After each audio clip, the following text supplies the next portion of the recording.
Bien, ¿cómo están? Les saludo. A los que no he saludado, hola.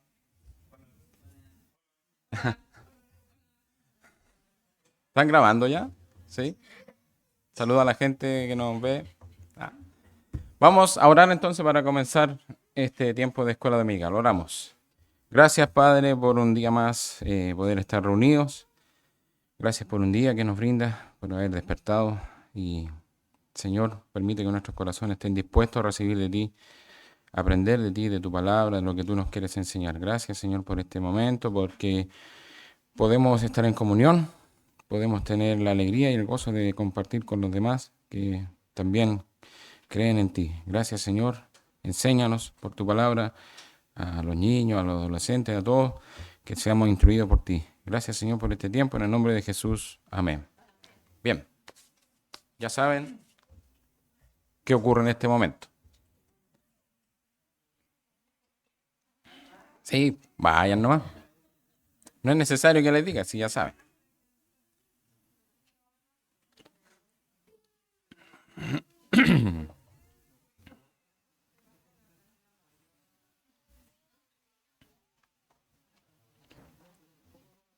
Ya, entonces, les voy a decir la pregunta que hacen siempre. ¿En qué o qué estamos viendo? Lucas. Lucas. ¿Todos vinieron la semana pasada? ¿Y los que no vinieron vieron el video?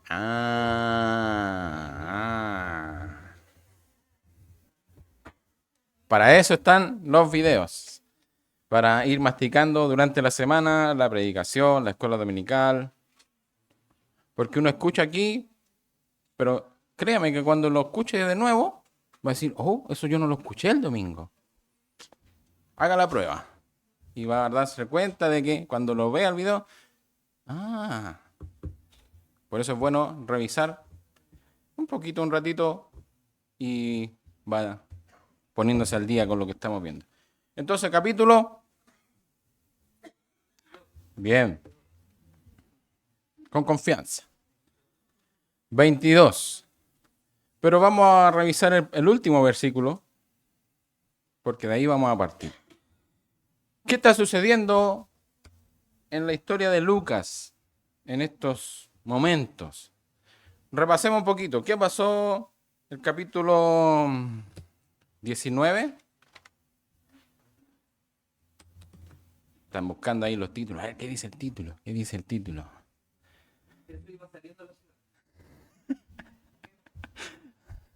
Saqueo, ya, vamos recordando la historia. Hay una parte del capítulo 19 que dice la entrada triunfal. La entrada triunfal. Y esa, usted ya se sabe la historia porque ya vimos esa escuela dominical. Cuando Jesús entra a Jerusalén, ¿cómo entra?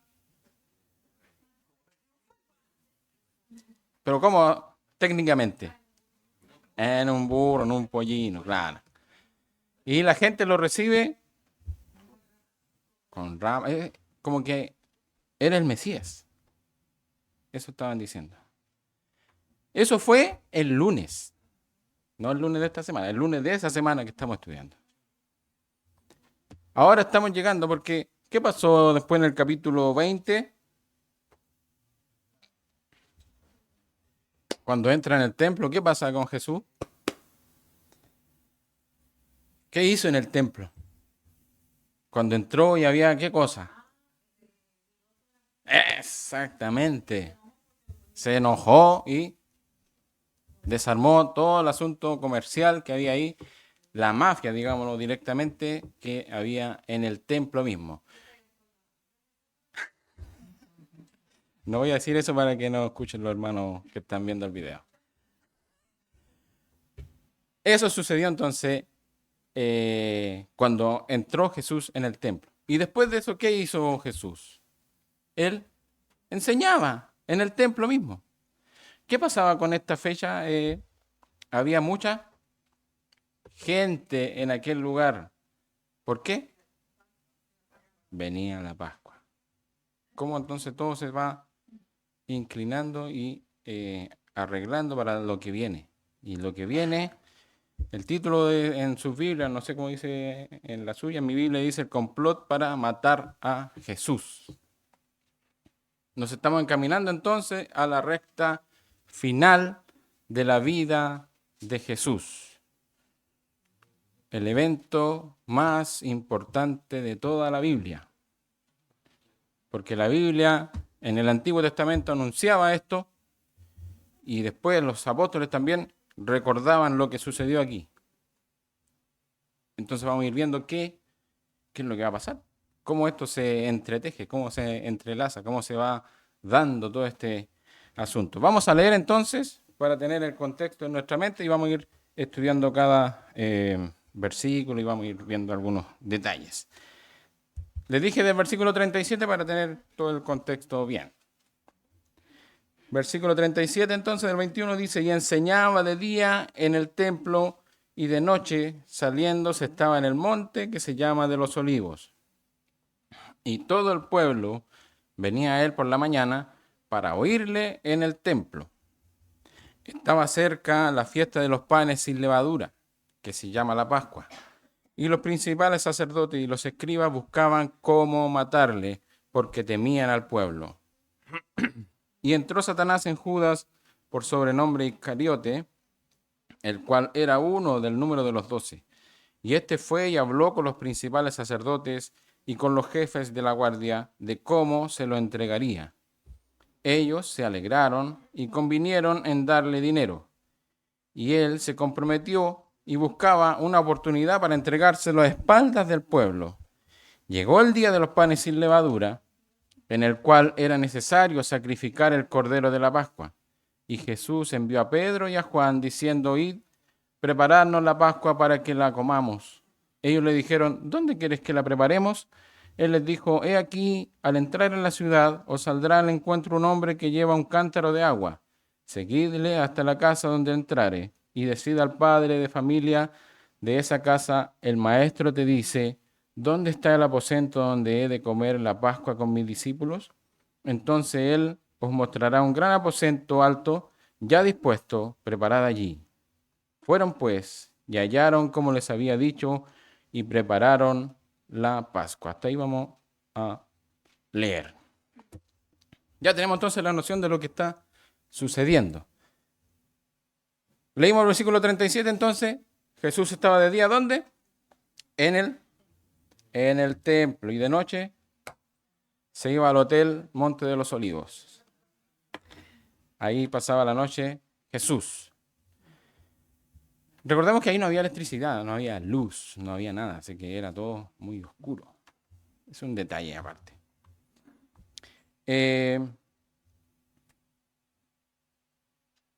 Vamos a ver entonces cómo se empieza a entrelazar, a preparar todo el asunto de la muerte de Jesús, los ingredientes que Dios va a ocupar, porque recordemos que Dios está manejando todo este tema, porque Él es el soberano. Pero ¿cómo Dios? Sí, Dios está preparando todo esto. Bien.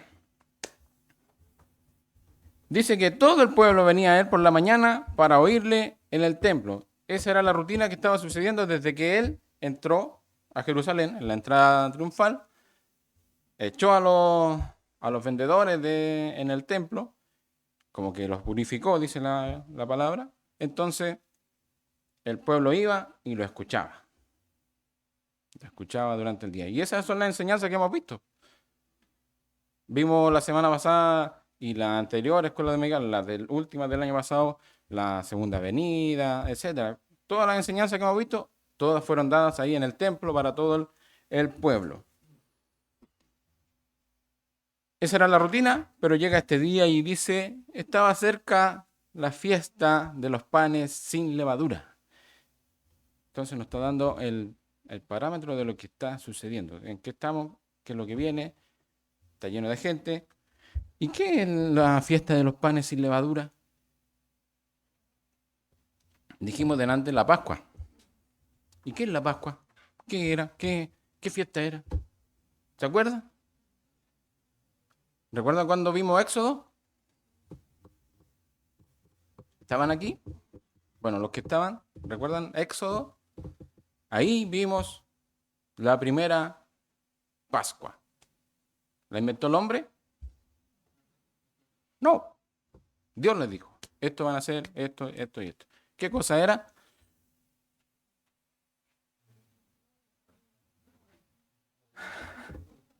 No, no vender huevitos.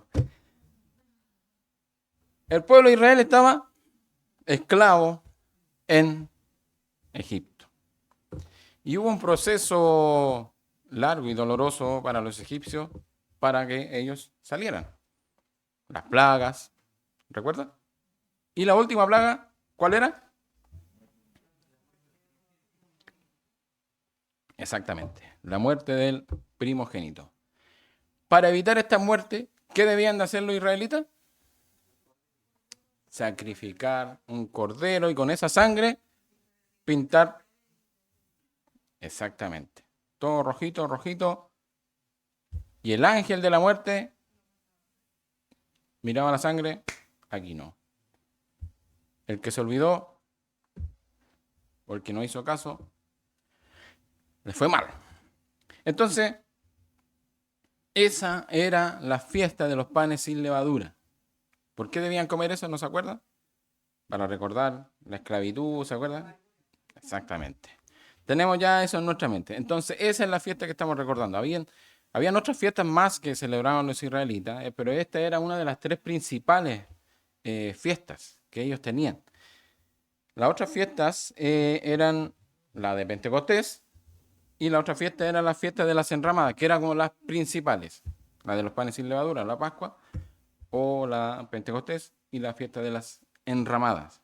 Esas eran las fiestas como principales que tenía el pueblo de Israel. Entonces, la que estamos entrando ahora, la fiesta de los panes sin levadura, es la liberación que tuvo el pueblo de Israel de la esclavitud egipcia, lo dijimos recién. Conmemora el hecho entonces de que el ángel destructor no pasó a su casa porque estaba la sangre marcada en las puertas. Eso están conmemorando. Por eso ellos, ¿qué hacían? Sacrificaban un cordero. Era la fecha para hacerlo. Y Jesús también se está preparando para hacerlo. ¿Se da cuenta cómo va todo? Todo va para allá. ¿Qué más pasó? Entonces estaba cerca la fiesta de los panes. Dice versículo 2. Y los principales sacerdotes y los escribas buscaban cómo matarle, porque temían al pueblo. Ya habíamos oído esta frase de los principales sacerdotes, ¿sí o no? De que querían matarle. ¿Recuerda? Sí, ya lo habíamos oído. Pero ¿qué condimento extra tenía ahora en esta fecha? Que ahora ya estaban hasta acá con Jesús. ¿Por qué? Lo vimos al principio. ¿Qué pasó? Llegó el lunes y la gente, hosana. Entonces tenían celo de qué? De su popularidad. Tenían celo de su poder. Porque ellos sabían y veían algunos milagros que Jesús hacía. Y ellos no podían hacer nada. Entonces ya su odio hacia Jesús había aumentado. Aparte, Jesús, ¿qué hizo cuando entró al templo? Les quebró el negocio. El negocio de vender sus palomitas, sus corderitos, que era pura mafia eso. Vendían a precios extremadamente altos. Todo lo que se hacía ahí era algo muy, muy turbio. Jesús, chao. La gente estaba con Jesús porque la gente entendía también que había ahí un problema de aprovechamiento de parte de los que vendían. Entonces estaban contentos con Jesús que había hecho eso. Entonces el odio de los principales sacerdotes ya estaba al máximo. Pero dice que buscaban cómo matarle. ¿Cómo lo hacemos? ¿Cómo lo hacemos? ¿Por qué? Porque temían al pueblo. Pero ¿quiénes son estos principales sacerdotes? ¿Quiénes son? Fariseos, ¿qué más? Si sabe, dígalo. Los escribas, ¿ya? Levita puede ser. Saduceos. ¿Se acuerdan los saduceos que estaban con los fariseos? No estaban de acuerdo en nada, pero sí en contra de Jesús sí estaban de acuerdo. Ahí se pusieron de acuerdo. Eso conformaban entonces los principales sacerdotes, además de sumo sacerdote. ¿Quién era? Caifás. Pero, aparte del sumo sacerdote, que era Caifás, también estaba el antiguo sumo sacerdote, Anás, que también movía su hilito por detrás. Anás y Caifás entonces estaban por delante y, bueno, los demás era el magistrado del templo, que eran los saduceos principalmente, los escribas que interpretaban la ley y enseñaban la ley, y todas estas personas conformaban lo que se llamaba el Sanedrín. ¿Le suena? Sanedrín, exactamente, que era el órgano del gobierno de Israel, finalmente, pero siempre bajo la autoridad de los romanos. Así funcionaba. Entonces ellos estaban viendo con peligro lo que Jesús estaba haciendo, políticamente hablando, porque estaba moviendo mucha gente, ellos estaban perdiendo su influencia, y aparte recuerde que el mensaje de Jesús siempre a ellos les decía como hipócritas, y los confrontó con sus tradiciones, porque ellos decían que para llegar a Dios hay que hacer, hay que tener obras.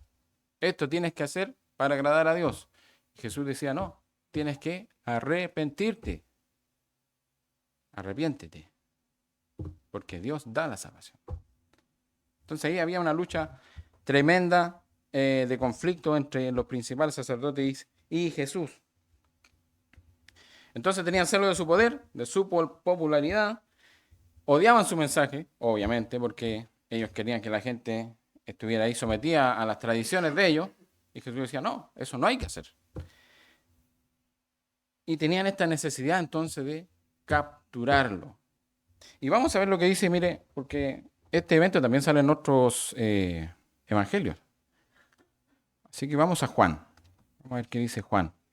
Que Juan estaba de la vereda al frente mirando todo esto. Juan 11.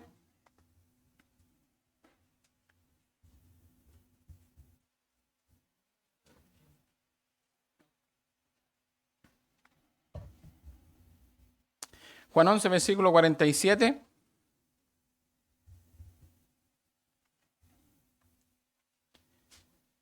Dice, entonces, los principales sacerdotes, o sea, de los que estamos hablando, y los fariseos reunieron el concilio y dijeron, se reunieron porque ya esto tenía que canalizarse en algo. ¿Qué haremos? Porque este hombre hace muchas señales. Ya tenían evidencia entonces de que verdaderamente hacía este hombre señales. Si le dejamos así, todos creerán en él y vendrán los romanos y destruirán nuestro lugar santo y nuestra nación. Entonces, Caifás, ¿quién era Caifás? El sumo sacerdote. Uno de ellos, sumo sacerdote, aquel año, les dijo, vosotros no sabéis nada, ni pensáis que nos conviene que un hombre muera por el pueblo y no que toda la nación perezca. Esto no lo dijo por sí mismo, sino que, como era el sumo sacerdote aquel año, profetizó que Jesús había de morir por la nación. Y el versículo 53 dice, así que desde aquel día acordaron matarle. Ya había entonces esto en su mente, pero ahora estaba ya en los últimos momentos que, ¿cómo lo hacemos? ¿Cómo lo hacemos? ¿Cómo lo hacemos? ¿Cómo lo hacemos? Está la gente, vamos a provocar una, ¿cómo se dice? Sobresaltación del pueblo, revolución, estallido. Bueno, eso temían ellos eso temían. ¿Quiénes eran entonces los principales sacerdotes? Ya vimos quiénes eran, pero ellos se consideraban los mejores o los religiosos más devotos, o sea, los que estaban más cerca de Dios. ¿Se acuerdan cuando hablamos de eso? Porque ellos tenían dinero y ellos la visión que tenían, si tienen dinero es porque Dios está con ellos y los bendice. ¿Sí? Ellos entonces eran los más devotos, los principales, eran ejemplos a seguir, etcétera, etcétera, etcétera. Pero tenían a este Jesús que estaba dejándolos mal. Lo estaba dejando mal. ¿Cómo lo llamó Jesús a ellos? Rápidamente a Lucas. O a Lucas. Juan. Juan capítulo 8. Estábamos en Juan. Yo sé que usted es rápido para leer más rápido. O sea, para buscar más rápido que yo. Juan 8, versículo 44. Vamos a ver cómo los trata Jesús a estos devotos religiosos. Dice, vosotros sois de vuestro padre el diablo. Qué bonita expresión. Que alguien nos diga así. Y lo está diciendo Jesús. Jesús está diciendo entonces, de los principales sacerdotes, vosotros sois hijos de vuestro padre el diablo. El diablo. Volvamos a Lucas porque miren lo que dice el versículo 3. ¿Y entró quién? Y entró Satanás, el padre de los otros, de los que vimos recién. Y entró Satanás, ¿dónde? En Judas. ¿Quién tiene un hijo que se llame Judas? Judas es el traidor más famoso del mundo. Hoy en día vemos hasta memes que dicen, ni Judas se atrevió a tanto. ¿Sí? ¿Sí o no? Bueno. Ganó su fama Judas. Mala fama. Pero vamos a ver, porque nosotros vemos películas y se nos pinta una historia de Judas como que finalmente él fue como utilizado, o él se equivocó, o él tuvo alguna mala idea. A veces las películas nos muestran como que él quería que exaltar a Jesús para que tuviera la oportunidad de que trajera su reino, como quería ayudarle a Jesús. Pero la Biblia no nos dice eso. No nos dice que esa era la intención de Judas. No, no nos dice eso. Entonces, así como los principales sacerdotes, que eran hijos del diablo, también Judas, algo dice. Vamos a Juan. Vamos a ver qué dice Jesús. ¿Qué dice de Judas? Su amigo. Judas, Juan. Juan 6, versículo 70. Dice, Jesús le respondió, ¿no os he escogido yo a vosotros los 12 y uno de vosotros es diablo? Hablaba de Judas Iscariote, hijo de Simón, porque este era el que le iba a entregar y era uno de los 12. Y efectivamente acá en Lucas 22 dice, entró Satanás en Judas por sobrenombre Iscariote, el cual era uno del número de los 12. ¿Qué significaba que fuera del número de los 12? Era de los más cercanos a Jesús. Exactamente. Fue escogido. Y él lo dice, no he escogido yo a vosotros 12, pero uno es diablo. En esa parte igual nosotros vemos el amor del Señor, porque Él sabía, pero Él amaba, Él le enseñaba, Él le dio poder. ¿Se acuerda cuando los mandó? Ustedes tienen poder para sanar, para sacar demonios. Ahí también iba Judas. Y Judas tenía la confianza, ¿se acuerda? ¿Qué estaba a cargo Judas en el grupo? Era el tesorero. Era el tesorero. Pero también habla de eso. Vamos a ver. Bueno, era el traidor más famoso de la historia. Estuvo 3 años con Jesús. 3 años con Jesús. Escuchándolo, viendo los milagros. El mejor discipulado que haya existido en la tierra. El mejor. Ahí estuvo Judas. ¿Pero qué pasó? Traicionó a Jesús y lo vendió. ¿Y lo vendió por cuánto? No sale aquí, pero vamos a tener la idea ya. 30 monedas de plata. ¿Ese era el precio de qué? De un esclavo. Hay que empezar a tomar peso de esas cosas, esos detalles. Bien, pero vamos a ver de dónde venía este Judas. Provenía de la aldea de Queriot, al sur de Israel. El único que no era de Galilea. El único que no era de Galilea. Por eso no conocían su familia, no conocían nada. Porque los demás conocían su familia. Algunos eran hermanos, sale la suegra de Pedro, iban a la casa de Pedro. ¿Recordamos todas esas cosas? Pero de Judas, él estaba ahí, pero no había mucho antecedente. Y de hecho es un personaje principal porque lo que hace produce la muerte de Jesús. Pero no hay mucho antecedente de él.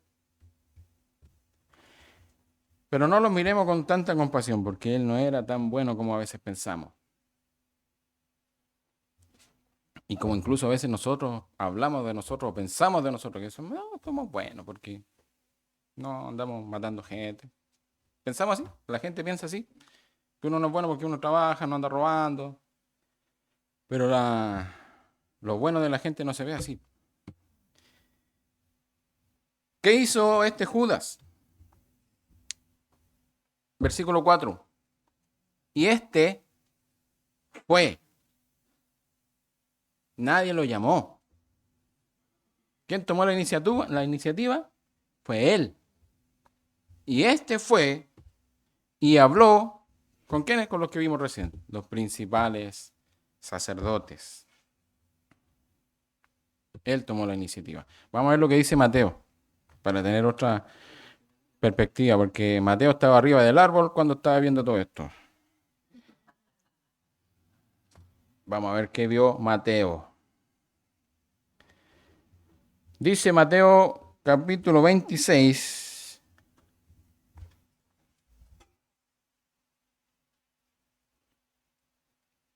Versículo 15. Y les dijo, ¿qué me queréis dar? ¿Qué me queréis dar? Y yo os lo entregaré. Y ellos le asignaron 30 piezas de plata. Y desde entonces, ¿recuerda esa palabra? Cuando los principales sacerdotes estaban reunidos. Y desde entonces, aquí también Judas. Y desde entonces buscaba oportunidad para entregarle. Ya estaba esa idea en su mente. Comenzó entonces el camino a la crucifixión de Jesús, pero también aparte de todo este, digamos, parte mala, vamos a ver qué pasa con los otros discípulos. Dice el versículo 6, para terminar la idea, 5, perdón, para terminar la idea de Judas, ellos se alegraron. ¿Cómo no? ¿Cómo no se iban a alegrar si ellos estaban, ¿cómo lo hacemos? ¿Qué? Necesitamos hacerlo, pero temían al pueblo. ¿Cómo lo hacemos? ¿Cómo lo capturamos? Que nadie sepa. Porque se perdía en la noche. Se alegraron y convinieron en darle dinero. Ahí se concuerda con lo que leímos recién en Mateo. Y él se comprometió y buscaba una oportunidad para entregárselo a espaldas del pueblo.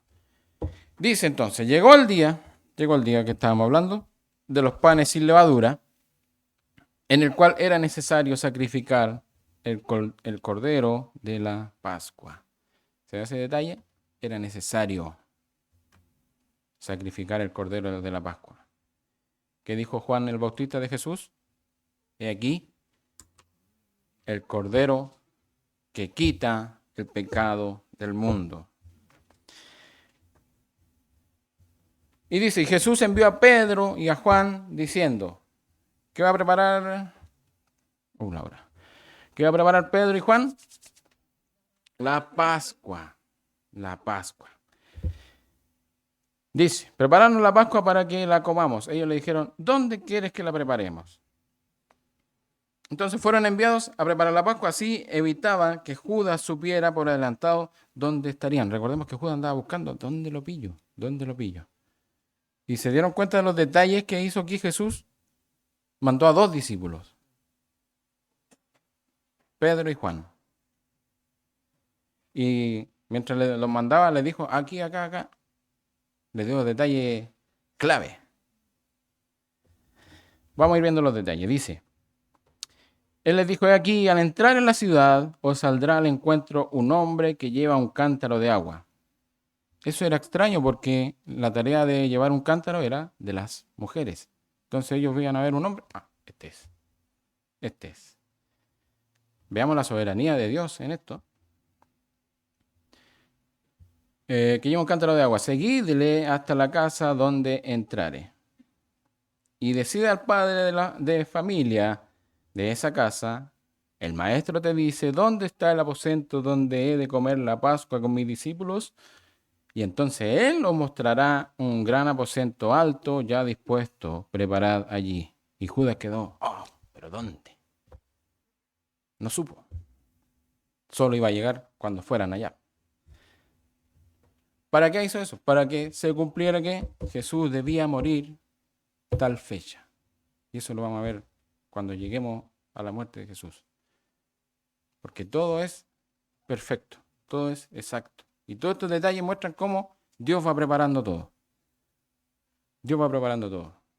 No permitió que Judas se adelantara, sino que actuara en el momento preciso. ¿Se acuerda cuando Jesús dice: "El que unta conmigo"? Y le dice a Judas: "Lo que tienes que hacer, anda a hacerlo ahora". Era el momento, no antes. Dios preparando todo. ¿Qué conllevaba preparar la cena? Porque uno dice: "Ya, preparar la cena". No, se sentaban comiendo. No, era pega. Vamos a ver algunas cositas que se comían aquí en la cena de la Pascua. ¿Qué había? Lo que sabemos: pan sin levadura. Es rico el pan sin levadura. Y lo dijimos delante cuando hablamos del pueblo de Israel cuando salió de Egipto. Ellos comían ¿qué cosa? Hierbas. Hierbas amargas, para recordar la esclavitud. También tenían manzanas, dátiles, granadas, nueces y a veces canela, y hacían una pasta para el pan. Esos detalles. Entonces igual era harta pega que conseguir esto. Además de el cordero que tenían que tener para ir a sacrificar. Y esa es la pasta que después juntaron el pan ahí con Judas. Esa era la pasta.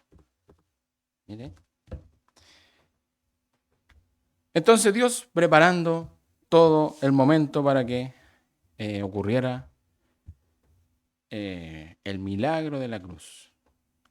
Porque el cordero que iba a morir, como dijo Juan, iba a quitar el pecado del mundo. ¿Cuántos sacrificios habían hecho ya? Millones, millones de sacrificios que no suplían la ira del Señor. Porque había solo un sacrificio que iba a cumplir con todas las expectativas de lo que Dios necesitaba.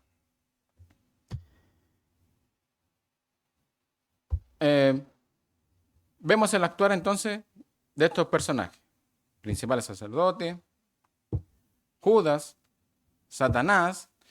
Y hay un detalle con Satanás. ¿Recuerda cuando Satanás habló en Pedro y le dijo: "Señor, no vayas, porque allá te quieren matar"? ¿Recuerda? Pero ahora le dice a Judas, se metió en él para traicionarlo y llevarlo donde las personas que sí lo querían matar. Ese es el actuar de Satanás. No puede hacer más de lo que su maldad lo deja hacer. Él odiaba tanto a Jesús que no, que no vaya a morir. No, sí, matémoslo. ¿Me entiende? El odio que tiene Satanás lo ciega y lo lleva a hacer lo más malo que encuentra. Entonces no hay contradicción ahí. No podía hacer más de lo que su maldad quería hacer. Sabía que su muerte realizaría el plan de salvación, pero su odio lo cegó y echó a perder su propio objetivo, lo de Satanás. Vemos cómo Dios usa hasta Satanás mismo para su gloria. Porque en la crucifixión de Jesús glorificó al Señor. Porque Él sigue siendo exaltado, porque Él hizo la obra. Él se ofreció. Él está ahí pagando por los pecadores. Ahora, volvamos a Judas porque también en Judas nos deja una enseñanza. Como le decía, Judas tuvo 3 añitos y un poquito más con Jesús, aprendiendo de Él. Nosotros, ¿cuánto tiempo llevamos aprendiendo de Dios? No importa. No importa el tiempo. Pero llevamos tiempo aprendiendo de Dios. Judas fue el hipócrita por excelencia. ¿Cómo así? Cuando Jesús dice, oigan, chiquillos, uno de ustedes me va a entregar. ¿Qué pasó con los discípulos? ¿Se leyó, Señor? Se empezaron a mirar. Y estaba Juan, dice el otro evangelio, al lado de Jesús, y el Pedro le dice así, pregúntale al Señor. Y Juan le pregunta, Señor, ¿quién? Y ahí Jesús le dice, que moje el pan conmigo. No fue que cuando Jesús les dijo, uno de vosotros me va a entregar, Judas. Ninguno dijo eso. Ninguno dijo eso. Porque lo que él mostraba era lo de un apóstol. Mire, tenemos tanta confianza en él que él está a cargo del dinero. ¿Se acuerda cuando quería vender el perfume? Para darlo a los pobres. Entonces, no debemos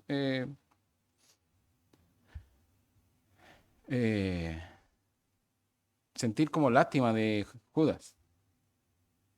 Se equivocó, sí, pero era su naturaleza. Y en esa naturaleza pecaminosa que todos tenemos,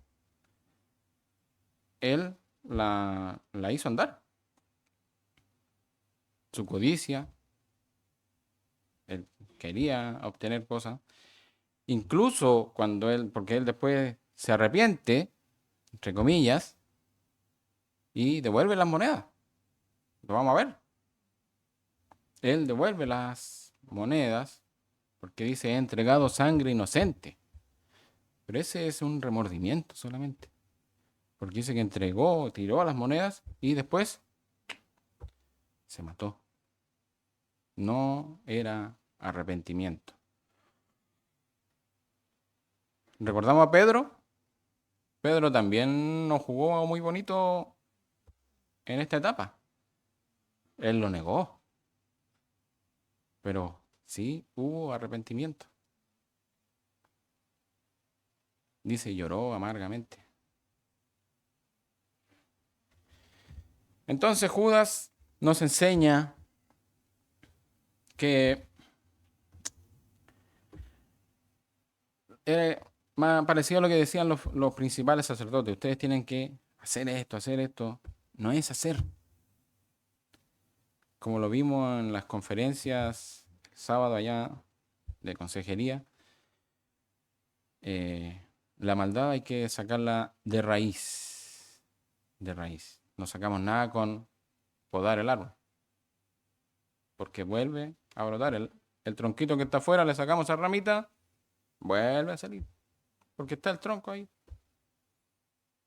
Cuando hay arrepentimiento, Dios saca ese tronco, saca esa raíz y ya no vuelve a crecer. Entonces, Judas nos muestra que no todo lo que brilla es oro. Por eso su palabra nos enseña y nos manda que debemos examinarnos diariamente para ver si estamos en la fe. Porque yo sé que todos hemos pasado por un momento que, ¿seré de Dios o no? ¿Estaré en el camino correcto? ¿Habré tomado una buena decisión? ¿Será todo esto verdad? Hay momentos que hay una lucha. Y eso está bien, porque eso muestra que hay una lucha entre la carne y el espíritu. Así que no se angustie cuando "Oh, estaré bien, habré tomado la mejor decisión". Si tomaste decisión por Cristo, sí, es la mejor decisión. Si tienes pensamientos pecaminosos, si crees que todos, todos hermanos, todos pecamos todos los días. Y alégrate cuando sientas, estoy pecando. Porque el Espíritu te está diciendo, estás pecando. Busca el perdón del Señor. Busca el perdón del Señor. Y en ese momento que tuviste esa eh, luz, digamos así, de saber de que cometí un error, arrepiéntete, es el momento. Oh, Señor, perdóname. Pero no empecemos, a lo mejor no, y no empezamos a contaminar nuestra mente y desviamos nuestro caminar. Judas aprendió del mejor. Eso no es evidencia de que sea salvo. Por eso Judas nos deja mucha enseñanza. Porque no basta solo con instruirse, con ser útil en el servicio de Dios, sino que va de dentro, en el corazón, en nuestra mente. Cómo Dios trabaja en nuestra mente. Ahí Dios produce el cambio. El arrepentimiento, ¿qué es lo que es? Es un cambio. Un cambio de dirección. Yo iba para allá, no, ya no voy para allá. Y lo dejo y me devuelvo. Eso es arrepentimiento. Yo iba caminando para un lado, Dios me mostró que ese camino no es, me devuelvo. Eso es arrepentimiento. Judas no lo hizo.